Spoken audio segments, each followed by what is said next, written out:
দাদা বন্ধুরা সবাইকে নমস্কার, শুভ সকাল। সকালে চলে এসেছি আমি বাচ্চাদের টিফিন বানানোর জন্য। তো আজকে বানাবো লুচি আর মটর পনির ঘুগনি। মটরটা আমি সিদ্ধ করে নিচ্ছি, লবণ আর সাদা তেল, ময়দাটা মাখিয়ে ঢেকে রেখে দিয়েছিলাম। তারপরে এবার লিচিগুলো করে নিলাম বন্ধুরা। এবার আমি একটা একটা করে লুচিগুলো বেলে ভেজে নেব।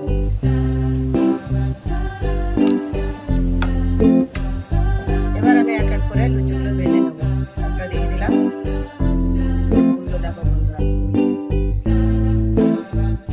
প্রত্যেকটা লুচি করছি একদম বলে দেবো। এরকম লুচি খেতে কারা কারা পছন্দ করে বন্ধুরা কমেন্টে জানাবেন।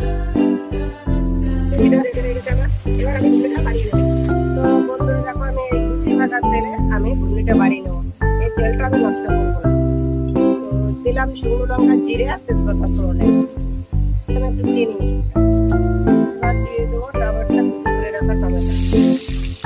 এবার দিয়ে দিলাম গ্রেট করা আদা, দিয়ে দিচ্ছি লঙ্কার গুঁড়ো, ধনের গুঁড়ো, জিরের গুঁড়ো, হলুদ আর লবণ। এগুলো সব এবারে আমি দিয়ে দিলাম, করে নিচ্ছি। মশলাটা আবার সুন্দর করে এবারে এর থেকে তেল ছেড়ে দিয়ে এবার আমি মশলাগুলো ঢেলে দেবো। ঢেলে দিচ্ছি, নাড়িয়ে নেবো।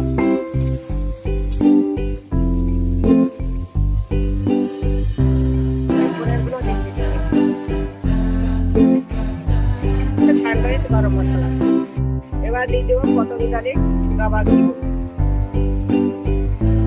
দিয়ে এবার একটু নাড়িয়ে দিচ্ছি। পনির মটর ঘুরে আমার রেডি হয়ে গেছে, এবার লাগিয়ে নেবো।